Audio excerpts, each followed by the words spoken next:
आज आपल्या दादांना जाऊन 6 महिने होत आहेत. एकतर 6 महिने असे भराभरा गेले की कळलंच नाही. आणि पहिल्या दिवसापासून आमची सगळ्यांची इच्छा आहे, मागणी आहे की एक सखोल चौकशी झाली पाहिजे.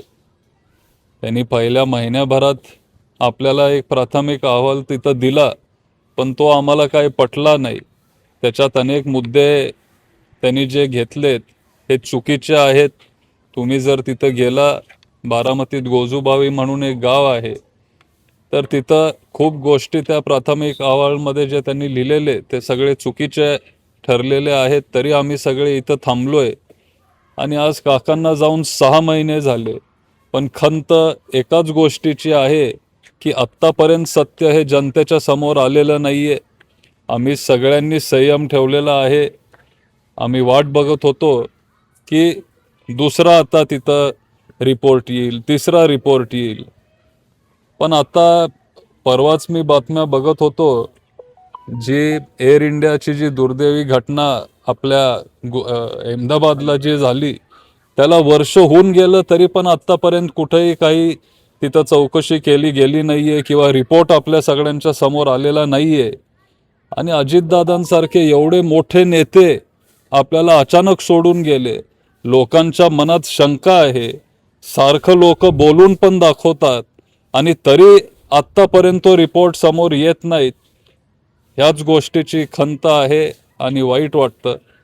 आणि आमची सगळ्यांची इच्छा आहे, अपेक्षा आहे की लवकरात लवकर त्या दुर्दैवी घटनेची माहिती आमच्या सगळ्यांच्या समोर यावी आणि नक्की त्या दिवशी काय झालं, कसं झालं, व्हिडिओ, CCTV, साधे CCTV व्हिडिओ मुंबई एअरपोर्टचे अजून आपल्या समोर आलेले नाही आहेत.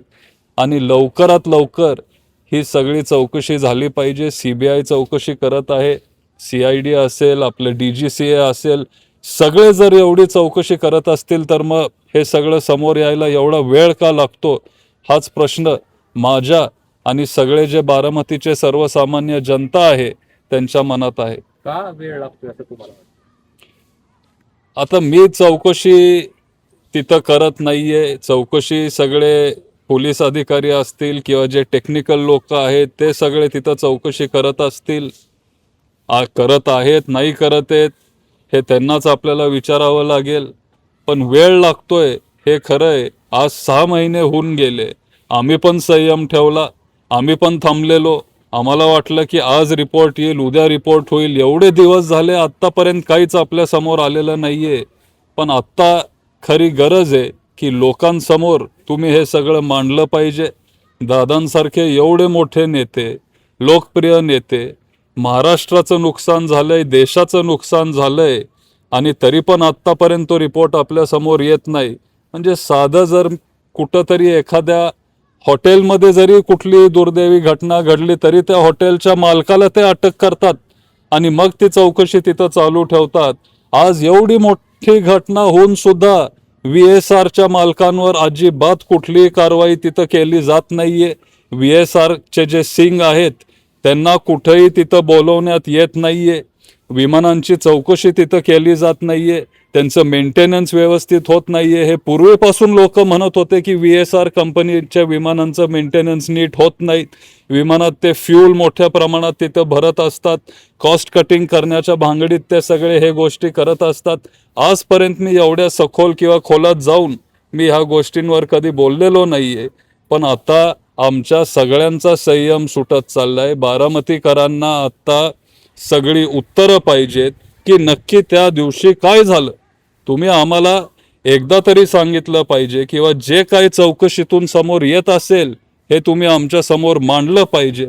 एवढीच मी विनंती करतो. तुमच्या माध्यमातून मी सगळ्यांना, जे कोण आपले इन्व्हेस्टिगेटिव्ह एजन्सीज असतील त्यांना सगळ्यांना विनंती करतो की लवकरात लवकर हे सत्य तुम्ही आमच्या समोर मांडावं. अजित पवारांचा अपघात 28 तारखेला झाला. त्याच्यानंतर 13 दिवसानंतर साधारण 11-12 फेब्रुवारीच्या दरम्यान हा घातपात असल्याचा संशय व्यक्त केला गेला. तेव्हा जी प्रकर्षानं मागणी होत होती चौकशीची ती आता होताना दिसत नाहीये आणि हेच त्या संबंधित यंत्रणेला पाहिजे असं तुम्हाला वाटतं? नाही, तेव्हाही आपण मागणी केली, तेव्हा आपण प्रयत्न केले, पण आपण पण समजून घेतलं पाहिजे की शेवटी त्यांनाही आपण वेळ दिला पाहिजे. ते सगळे जे टेक्निकल एक्सपर्ट्स असतात किंवा ज्यांना विमानातली आतली टेक्निकल माहिती असते किंवा जे हे काम करत आलेत त्यांना पण आपण थोडा वेळ दिला पाहिजे, ही तेव्हा माझी भावना होती.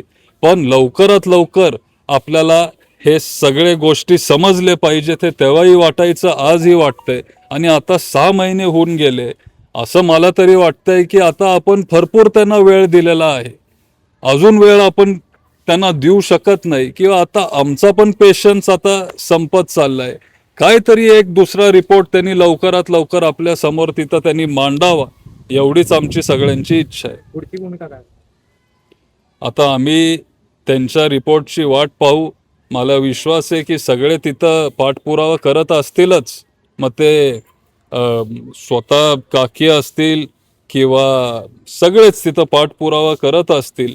पण लवकरात लवकर तो रिपोर्ट आला पाहिजे. आम्ही तिथं पाठपुरावा करू, आम्ही त्यांना जाऊन भेटू, त्यांना विनंती करू की आत्तापर्यंतची जी काही माहिती असेल ती तुम्ही आमच्या समोर मांडली पाहिजे. जे काही गोष्टी तुमच्या फाइंडिंग्समध्ये आल्या असतील ते तुम्ही आम्हाला सांगितले पाहिजेत, कारण आम्ही आता अस्वस्थ व्हायला लागलोय. लवकरात लवकर काहीतरी नवीन माहिती आमच्या सगळ्यांच्या समोर आली पाहिजे.